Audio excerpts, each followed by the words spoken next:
Leaders may see the future coming, but we aren't always incentivized to act on it. In this episode, what we can learn from the common patterns of disruption so we don't miss what's next.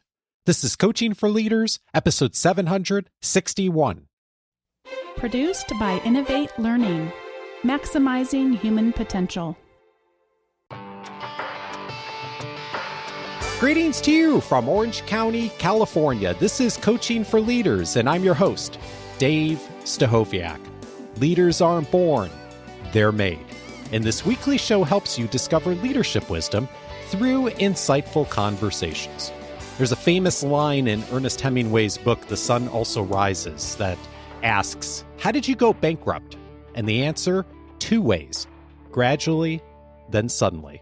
So often when disruption is happening around us, there's signs that it's happening, but we don't notice it until it's already changed substantially. Today, a conversation on how we can lead better through times of disruption, and I can't think of anyone better to have that conversation with than Steve Blank. I'm glad to welcome Steve back to the show today.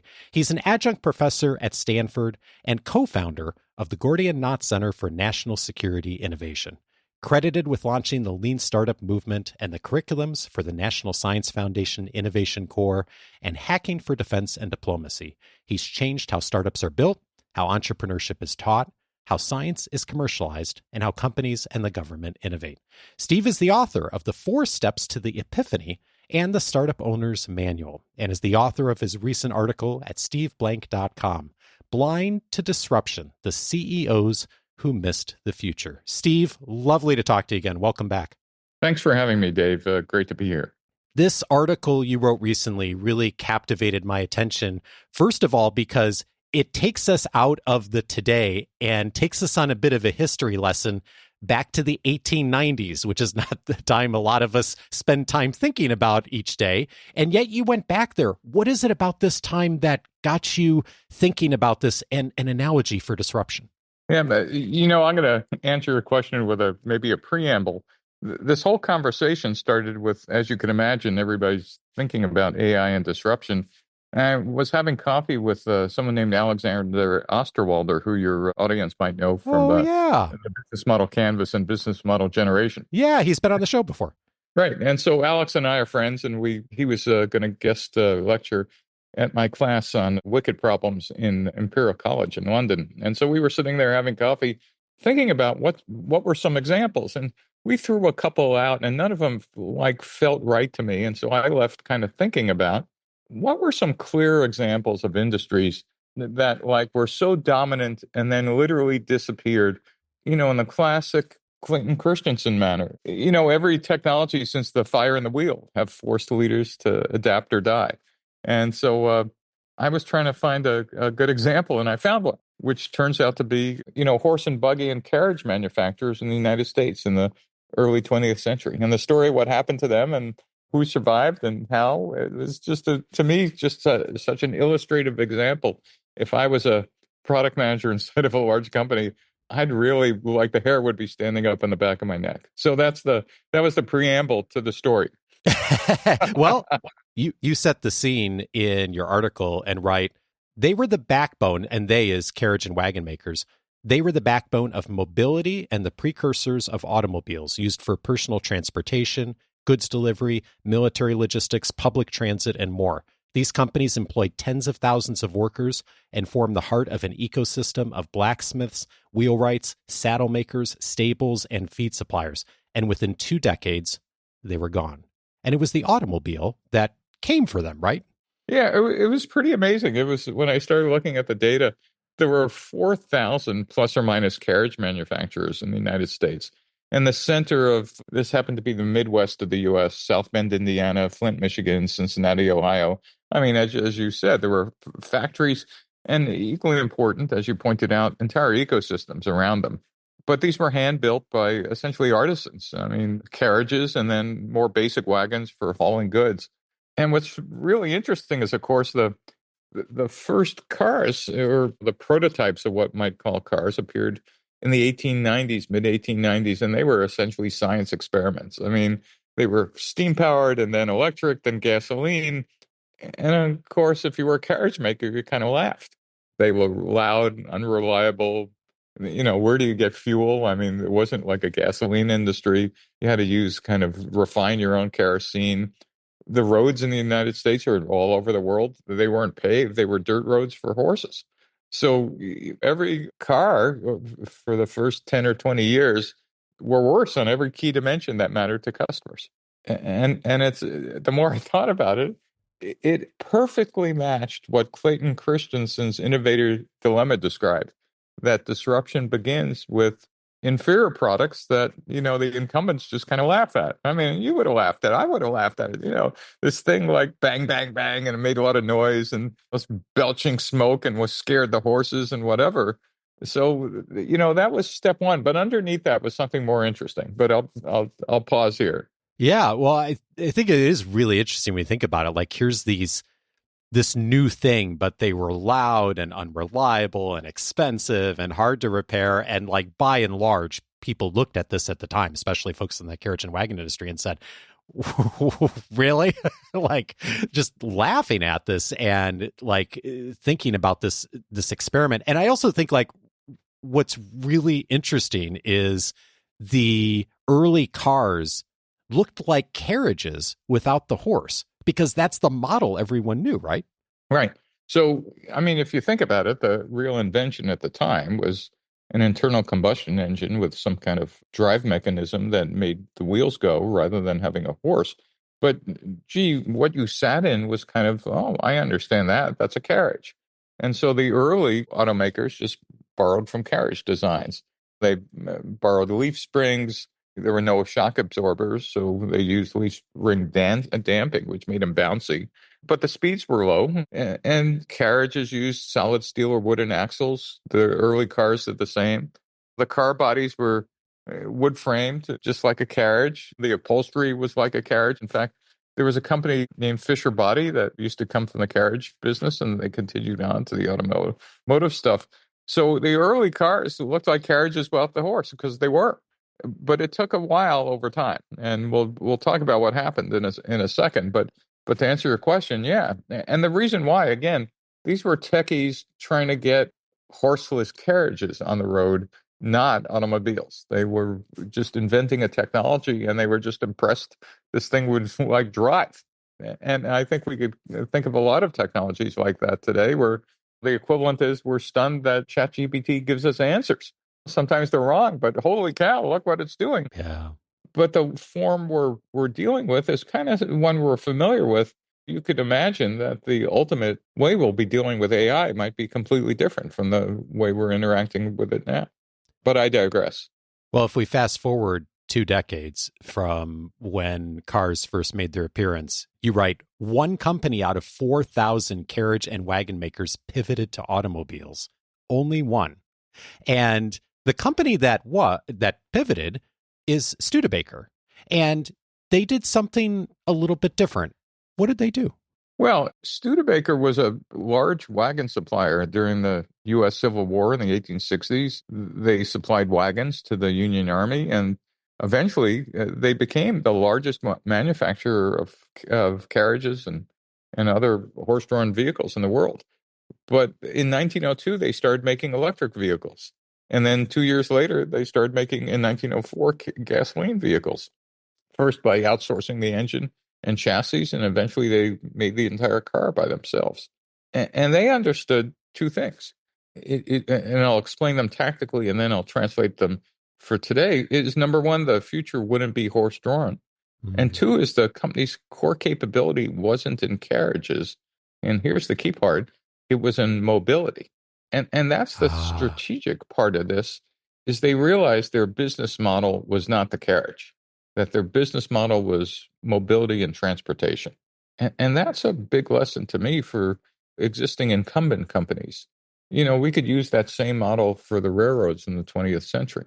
Should they have been also in the transportation business, which would have included trucking and airlines.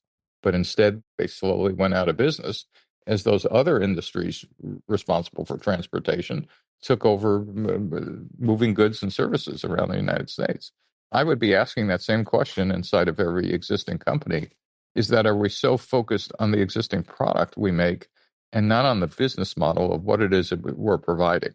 So back to your point, Studebaker had that insight, and they made the painful shift in manufacturing. They retooled the factories. They retrained their workforce. And by the 1910s, they were a full-fledged car company. So it's just amazing. Out of 4,000 companies, 4,000, everybody seeing the same stuff, but only one of them understanding that their business model needed to change. That was the lesson for me. And the classic Christensen innovator's dilemma problem. Yeah. Boy, there's two things there that said that really struck me. One, like, minor point. I think it's really fascinating that Studebaker started with electric vehicles and actually then pivoted to gas. I mean, how interesting how things come full circle, isn't it? And absolutely, right. Thinking today. But then the larger point, which I think about, we've mentioned Clayton Christensen a couple times already, and his model of like jobs to be done, of like, what's the job that your product or service is actually doing for the customer. And Studebaker got this. Like, right. They weren't in the business of carriages. They were in the business of mobility. That's actually what they were doing. That was the right. job the customer was hiring them to do. Get me from one place to the other. And so when the disruption happened, yes, it was still difficult, but they were able to see a path to the future because they were in the business of mobility, not in the business of carriages. And your audience, I'm sure, lives this day to day. When you're a product manager or even a CEO or VP of sales, you're focused on the product, right? Not the job to be done. You're selling a product, you're managing a product, you're adding more features to the product, et cetera. But asking the big questions of, well, what's the business going to look like? Another classic company that managed disruption and one that didn't was Blockbuster versus Netflix. Mm-hmm. Netflix, when they were shipping DVDs around, was an ankle biter, meaning, Blockbuster kind of patted them on the head. But eventually, Reed Hastings saw the future was digital distribution. And Blockbuster thought their business was physically renting VHS tapes. We could take multiple examples of that. But if you're not focused on what job does your customer want you to solve, and what can you solve in a different way? And of course, the cost of solving this and the cost of making these bets are enormous. You're essentially betting your company on seeing where the future is going to be. And there are intermediate steps you could take, obviously, to ensure that perhaps you're on the right path. But 1 out of 4,000, amazing number. The other thing I should mention is there are 2 other companies that kind of did this. I mentioned one of them earlier. Fisher Body was founded in 1908 by Fisher Brothers, and they had made car bodies. And so their key innovation was making steel car bodies. And for 50 years, after GM acquired them, Body by Fisher was actually stamped into millions of GM cars. Oh. But the most interesting kind of carriage pivot was a guy named Billy Durant. And his company, Durant Dort, made carriages. And the company didn't pivot, but Durant himself did. The apocryphal story is he saw one of the first automobiles drive up from Detroit to Flint, Michigan, about 90 miles, belching smoke, breaking down, seeing a lot of noise, scaring horses. And he looked at this car, and literally it was a Friday, he was at a bar. The next Monday, he puts his company up for sale. And he wasn't a technologist, but he goes down to Detroit, and he realizes that this is going to be the future. And so he founded a company called Buick, and then set up something called General Motors and acquired Oldsmobile, Cadillac, and 11 other car companies and accessory companies.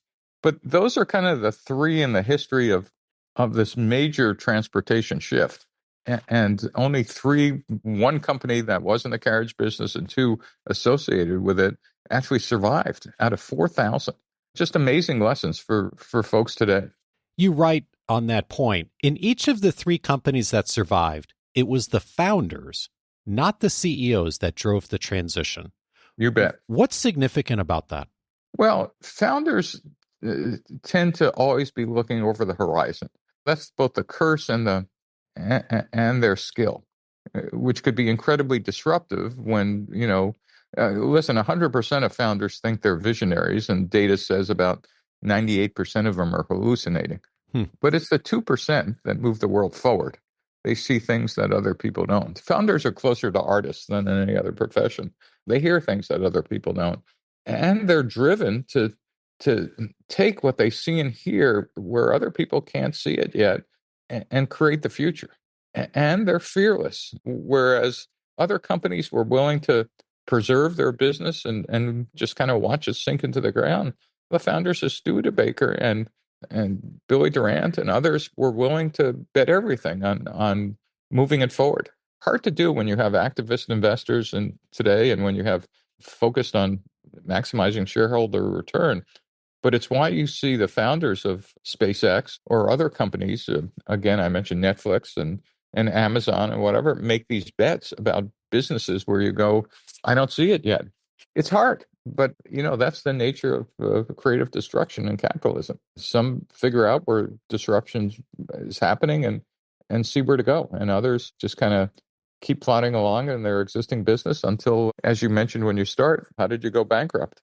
2 ways, gradually, and then suddenly. Yeah. That's the nature of what happens. Yeah. And so many of us have learned the lesson from Clayton Christensen that you pointed out earlier of disruption begins with inferior products that the incumbents don't take seriously. And part of this is an identity thing too. Like you point out that the carriage builders didn't see themselves as engineers or industrialists. They were artisans, and the cars that they were seeing were these dirty, noisy, kind of beneath them in a way. And their identity was tied up in that. I mean, right. That's who they believed they were. I just want to pivot, if I can, for a second. You mentioned it, and I kind of didn't quite answer the question. Dealing with disruption takes a different kind of leader. Let me just be clear. Large companies get large because they master process, procedure, and scale. That's not who entrepreneurs are. They by their very nature will put up with that. But as I said, they're always looking over the horizon. But if you built a large company and you look around your exec staff and more importantly, your board of directors, you typically find people with MBAs and financial backgrounds, which is great for scaling a company, for execution. But for exploration, this thing between exploitation and exploration, they're great at exploiting an existing business model, but they're not particularly wired for exploration of new ones. And it doesn't mean they can't learn that. But again, back to your point, why are founders better at that? Well, founders are always exploring. And in the time of disruption, I have found that unless you have if you're not going to change your CEO, might be necessary. I've done that once before on a board. You at least want a number 2 who's whispering in their ear, his or her ear, where they're paying attention to the changes that are occurring around them and the consequences of missing them. And so at minimum, lessons to me for large corporations, boy, if you're not exploring and testing and running a whole suite of new things in either labs or as private label brands, et cetera, to kind of test out, in this case, AI, but it could be 15 other new technologies, you're going to miss this thing. And what I've suggested tactically to CEOs is that what you don't realize inside your company, there's already innovators in the bottom of your stack somewhere who are already playing with new technology, whether it's AI or drones or make your list. You just don't know about them yet. And so I would insist that every 90 days, the C-level staff get briefed on what the bottom of the organization is doing, playing with this new tech, and actually start thinking about, we're already doing some of this. Oh my gosh, this is what our competitors are going to be doing, or an incredibly well-funded startup. And therefore connecting the strategy with the technology. You write on this point, the real problem isn't that companies can't see the future. It's that they're structurally disincentivized to act on it. You bet. And the best example of this, I just dawned on me, is Microsoft in the beginning of the 21st century. Oh, yeah. Microsoft had great people working on mobile. They had great people working on search. They had but if you would even ask Steve Ballmer, the issues were that their business model was all about Windows and Microsoft Office. And if it didn't fit into that structure, it wasn't a business. Well, that's not like how the world emerged. That mobile was a business. Search was a business. And so when your business model says we only do X, and you don't quite understand that these other things might be changing your business model, again, Microsoft, if it wasn't for Azure, would have been like a footnote on technology. They're one of the whole nother conversation at some other time is about how they managed to pull the airplane out of the dive to the ground.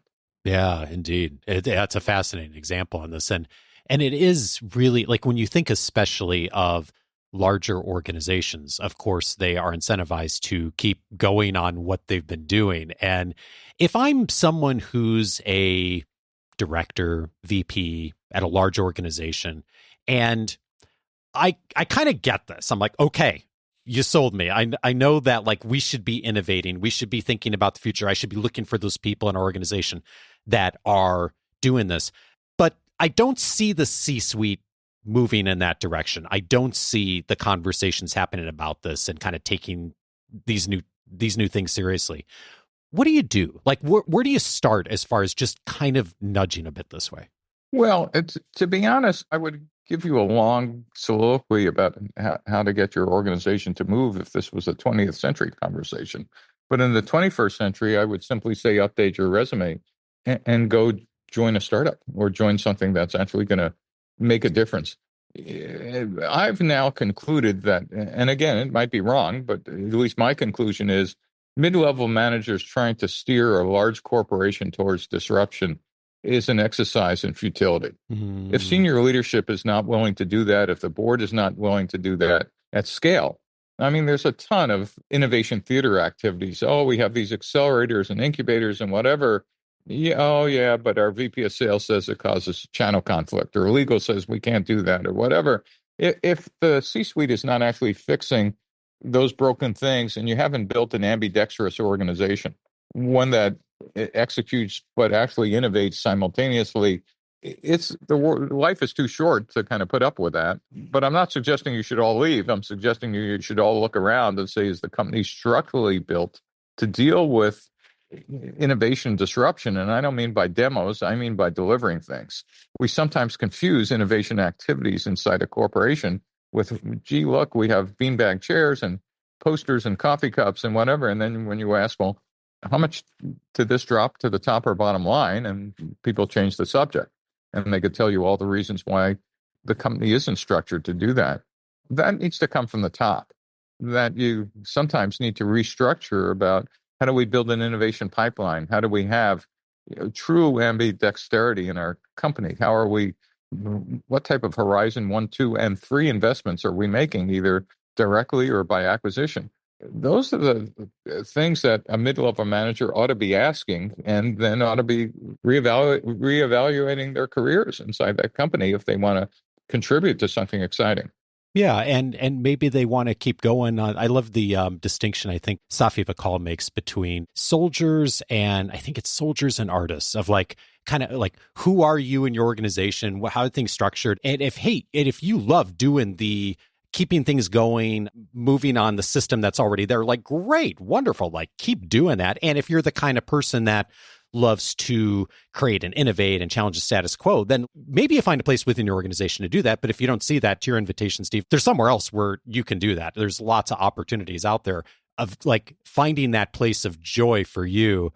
And it made me think of, I did my graduate work in organizational behavior, and I came out of part of that program initially being really sort of depressed about the possibility to influence change in an organization. Because like once you study, you get into it, you read all the case studies, you look at the examples, you think like, wow, how hard it is to affect change inside of a large system. And once I got past that initial response, I realized like once you sort of get that and you make peace with that, then you can decide, where can I affect change? Like, where do I make peace with the system that is? And if I want to affect change, where do I find that within the system? And also, where do I maybe get out of the system and go somewhere new? Absolutely. I think what you just articulated is a much more sophisticated discussion of what I said. But truly, if you're interested in innovation inside your company, you should be looking around and asking, are we creating innovation theater, or are we actually delivering innovation? They're not the same. And therefore, you should be asking yourself, is this where I want to keep banging my head against the wall? When you say innovation theater versus actual innovation, I think almost every company has some version of innovation theater. Much fewer actually are doing innovation. How do you know the difference? Well, I tend to be maybe simplistic, but I'd rather describe it as practical. How much of the stuff is that you're actually, quote, innovating on is being delivered to customers, period. And by the way, not how many fail because you built an MVP and customers didn't want it, but that your own internal processes killed it. Remember, large companies build processes and procedures for scale so that things don't go off the rail or you don't have individual mavericks spending $1 million doing the wrong thing. But those same processes and procedures, which work great for execution, strangle innovation in its crib. The classic is VP of sales saying, well, that'll create conflict with our channel, or gee, that'll confuse our customers, or you can't pre-announce that, or worse, the general counsel saying, well, I'll go to jail for that. Well, guess what? You just killed Uber or Airbnb or whatever. That should have been done by Marriott or Avis or something else. Or, gee, the state attorney generals are going to go after us. Well, that would have killed PayPal. Or gee, all the auto dealers are going to sue us. Well, that would have killed Tesla distribution in the United States. Or gee, we have no travel budget for that. Well, you're an innovator. You need to go to these conferences. So if we don't have what I call an appendix A to all the processes and procedures that make sense for 99% of the company, but we don't have different procedures for people who are in what I call an innovation pipeline to accelerate delivery and deployment with, again, guardrails against let's not kill the brand, let's make sure we're not violating any federal, state, and local laws, et cetera. But unless those alternate pathways exist, you're going to be doing a lot of demos and the CEO will take a lot of photos and whatever, but stuff to get out of the building, pretty low hit rate. That's how I would measure innovation versus innovation theater. I love the distinction. We undoubtedly are in the midst of a disruption right now with AI, and what it looks like next is, of course, hotly debated, and nobody really knows. And one of the narratives that's emerging right now is that, okay, is this perhaps a bubble? Is it like the dot-com bubble back in 2000? And I just saw last night the conference board noted that CEO confidence is down. And of course, there's all this geopolitical change. We're way overdue for a market correction and have been for years. If it is a bubble and there is a huge correction coming in AI, how does that change how leaders should be thinking about disruption and innovation during this time? Well, this is kind of funny. It's probably the third or fourth bubble I lived through. When history talks about tons of bubbles, starting with the Dutch tulip mania in the 15 or 1600s, and the railroads had a bubble in both the UK and the US. And the internet bubble was interesting, not just for software companies, but actually telecom companies. They laid tens of thousands of miles of fiber optics, and then they were unused. But it turns out they were only unused for 5 or 10 years, and that dark fiber eventually became the backbone of Web 2.0. Someone else bought those assets and were able to build on the top of them. I think what's really interesting is, to me, the distinguishing what happens in a bubble and out of a bubble is a pretty good metric, and it goes as follows.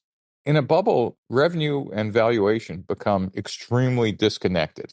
Guess what? Take a look at everything that has the word AI in it and look at its market cap versus the actual revenue. Very few companies, though some accepted, like OpenAI, are actually delivering real revenue. But others, are just delivering valuation for their investors. And so it's a financial engineering game in the bubble. When the bubble pops, here's what happens. Note to all startups that what investors immediately flip back to is, great, wonderful valuation you had in that bubble. Show me your revenue. And if you're not delivering revenue and profit when the bubble bursts, then you're going to go out of business, because all the capital you raised is all the capital you're ever going to raise. Well, and I think you paint a picture of the long game too on this. I remember when I moved to California in 1999, within my first month or so here, there was this company that had, remember they had a peach symbol on the side of their truck. It was a .com startup. I can't remember the name of the company, but they delivered groceries to your house, Steve. It was amazing. I remember the truck pulling up and I ordered the groceries, and It was called Webvan. Okay, good. You remember. So the ice cream was a little melted. They had forgotten something in the first order, but I still remember sitting there looking at all the groceries on my counter that I didn't go to the store for and thinking to myself, oh my goodness, this is amazing. And 6 months later, that company was gone, along with a lot of the other .com companies. And yet, the bigger and the story and the narrative was like, okay, like big mistake, all these companies were wrong, all that. And nowadays, we order groceries like multiple times a week or DoorDash or whatever, and we don't even think about it because it's so part of the infrastructure. And it wasn't that they were wrong. It's just they were early on their timing, but they actually were right. And if you look at it over the long game, how much changed during that time. So Dave, the Webvan story has a couple more. Since you started it, I'll embellish it a bit. They went out of business because they were building these massive distribution centers, which cost hundreds of millions or billions of dollars each, way ahead of the number of customers they had, which was fine when capital was free and floating around, and they went public on that. And their investors sold off in the IPO or soon after and made a ton of money. But when the bubble popped, they didn't have enough cash. They went out of business. And so Webvan was thought of as a failure. And people miss this story. The company failed and employees lost their jobs. But the VCs, they cleaned up. The investment banks, they did fine.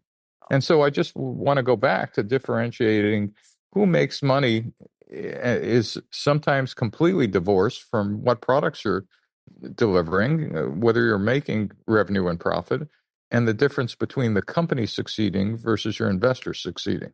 Steve Blank is the author of the article Blind to Disruption, The CEOs Who Missed the Future. You can find it and all of his writing at steveblank.com. Steve, always appreciate your perspective and wisdom. Thanks for being here.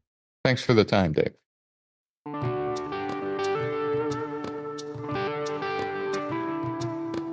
If this conversation was helpful to you, 3 related episodes I'd recommend. One of them is episode 430, How to Start Seeing Around Corners. Rita McGrath and I talked about how to get better at seeing the future. Yes, you can do better at developing practices to start seeing the future, developing practices that will make it more likely that you'll notice the kind of disruption that we talked about in this conversation, episode 430, for more on that and how to begin. Also recommended episode 470, How to Build an Invincible Company. Alex Osterwalder was my guest on that episode, and we talked about the practices of companies that do make the leap, and the example Steve shared today of the one company, the carriage company, that actually did make that transition.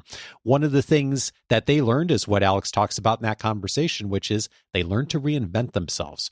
Episode 470 for more on how to do that. And then finally, I'd recommend the last conversation with Steve Blank, episode 476, How to Pivot Quickly. Steve and I recorded that back when the pandemic was just at the beginning. And of course, so many organizations were needing to pivot quickly. But I keep coming back to that conversation over the years and realizing how timeless it is. It is a great complement to what we talked about today and so many of the starting points for pivoting quickly. And one key one is to start talking with the people you're serving much earlier than most organizations do. Again, episode 476 for that.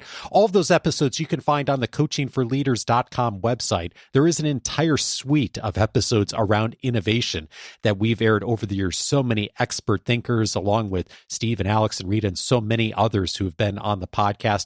If you're looking for more, go set up your free membership at coachingforleaders.com. That'll give you access to be able to sort the episodes that are most relevant to you right now, whether it is under innovation or coaching skills or management skills or handling tough situations, whatever you're thinking about right now. The free membership allows you to do that. You can access all of the episodes that I've aired since 2011 on all the public apps. However, it's hard to search by topic there. So we've made the free membership available for you so that you can find what's going to be relevant to you. Plus, there's a ton more inside the free membership. My weekly guide, all of my interview and book notes, the audio courses, tons more. Go over to coachingforleaders.com, set up your free membership, and you'll be off and running with us. Coaching for Leaders is edited by Andrew Kroger. Production support is provided by Sierra Priest. Next Monday, Claude Silver and I are going to be discussing how to show up better, faster. Join me for that conversation with Claude, and I'll see you back on Monday.